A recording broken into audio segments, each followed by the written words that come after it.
বন্ধুরা, আজকের পাঠে তোমাদের সবাইকে স্বাগত।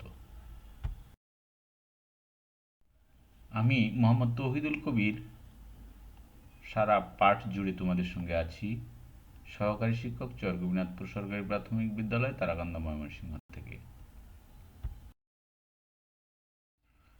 পঞ্চম শ্রেণীর শিক্ষার্থী বন্ধুরা, কেমন আছো তোমরা? নিশ্চয়ই ভালো আছো। আজ তোমাদের প্রাথমিক বিজ্ঞান বিষয়ের অধ্যায় ৮ মহাবিশ্ব নিয়ে আলোচনা করব।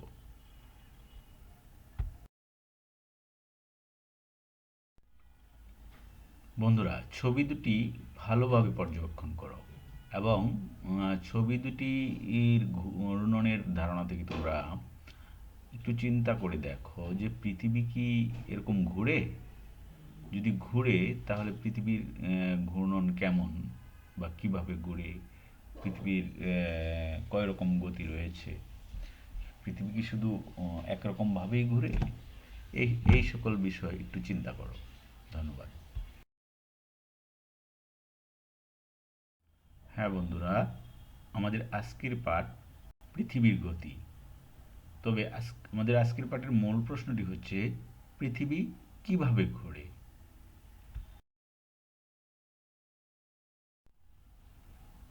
বন্ধুরা, তোমরা এখানে একটা অ্যানিমেটেড পিকচার দেখতে পাচ্ছ। এই পিকচারটি হচ্ছে সৌরজগতের অ্যানিমেটেড একটা পিকচার।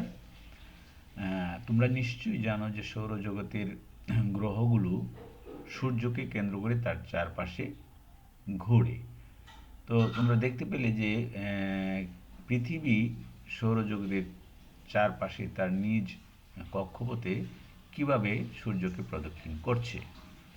তো আমরা এই ছবির থেকে বুঝতে পারলাম যে পৃথিবী সূর্যের চারিদিকে একটি নির্দিষ্ট কক্ষপথে এবং নির্দিষ্ট সময়ে পৃথিবী সূর্যকে আবর্তন করে। তো এই ধরনের পৃথিবীর এই ধরনের ঘূর্ণনকে কি বলে? হ্যাঁ বন্ধুরা, পৃথিবীর এরকম ঘূর্ণনকে বলে বার্ষিক গতি। অর্থাৎ পৃথিবী সূর্যকে তার কক্ষপথে একবার ঘুরে আসতে যে সময় লাগে তাকে আমরা 1 বছর বলি। আর সে থেকেই নামটা হয়েছে বার্ষিক গতি। বন্ধুরা, চলো আরও একবার জেনে নেওয়া যাক বার্ষিক গতি কাকে বলে। পৃথিবী সূর্যের চারপাশে একটি নির্দিষ্ট কক্ষপথে ঘুরে। সূর্যের চারপাশে নির্দিষ্ট কক্ষপথে পৃথিবীর এরকম আবর্তনকে বার্ষিক গতি বলে। পৃথিবী সূর্যের চারপাশে একবার ঘুরে আসতে 365 দিন 6 ঘন্টা সময় লাগে। এখানে যে কক্ষপথের কথা বলা হয়েছে, সেই কক্ষপথটিকে আসলে কি? কক্ষপথ হলো মানে যে পথে পৃথিবী ও অন্যান্য গ্রহসমূহ সূর্যকে আবর্তন করে তাকে কক্ষপথ বলে।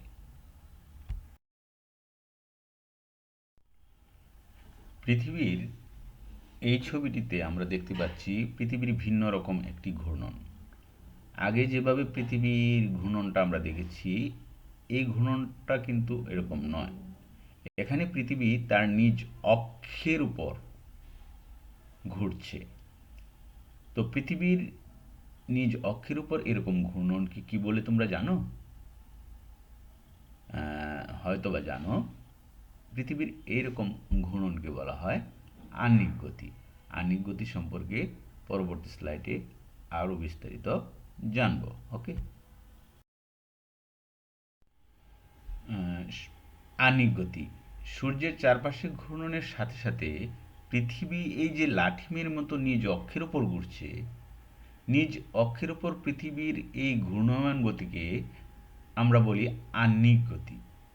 নিজ অক্ষে একবার ঘুরে আসতে পৃথিবীর 23 ঘন্টা 56 মিনিট সময় লাগে, যা একটি দিনের সমান। অর্থাৎ আহ্নিক গতির কারণেই পৃথিবীতে দিন রাত্রি সংগঠিত হয়ে থাকে। তাছাড়া বন্ধু, এখানে যে আমরা বললাম যে পৃথিবী তার কক্ষপথে ঘোরার পাশাপাশি তার নিজ অক্ষের উপরও ঘুরে, এই অক্ষটি কি জানো? এই অক্ষটি হলো কোনো বস্তুর কেন্দ্র বরাবর ছেদকারী কাল্পনিক রেখা। তো এই কেন্দ্র বরাবর ছেদকারী কাল্পনিক রেখাকে কেন্দ্র করে আবার পৃথিবী ঘোরে। এই ঘূর্ণনকেই আমরা বলি আহ্নিক গতি। বন্ধুরা, তোমরা এবার তোমাদের পাঠ্য বইটি খোলো এবং 54 পৃষ্ঠা বের করে মনোযোগ সহকারে পৃথিবীর আহ্নিক গতি সম্পর্কিত, পৃথিবী কিভাবে ঘুরে এবং বার্ষিক গতি তে পৃথিবী কিভাবে ঘুরে সেই বিষয়টি ভালো করে পড়ো।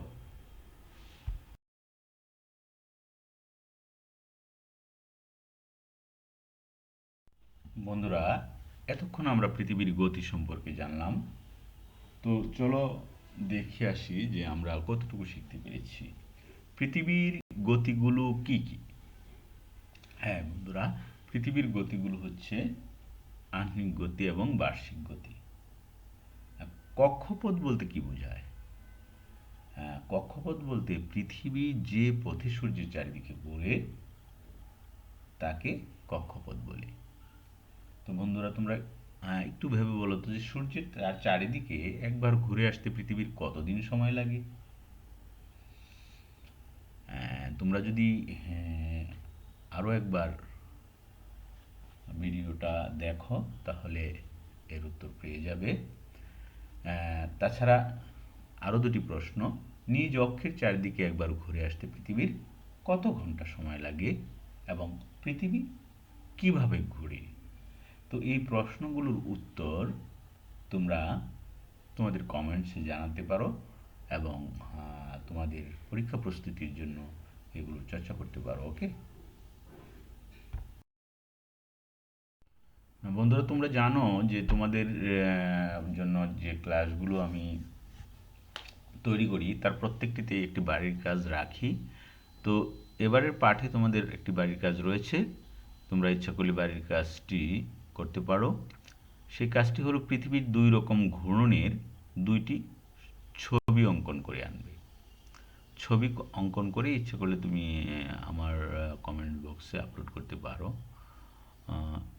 এতে তোমাদের হবে কি যে পৃথিবীর ঘূর্ণনটা তোমাদের মস্তিষ্কে স্থায়ীভাবে গেঁথে যাবে এবং অনেক দিন মনে থাকবে। বন্ধুরা, আজ তাহলে এ পর্যন্তই। আগামী পাঠে আবার দেখা হচ্ছে।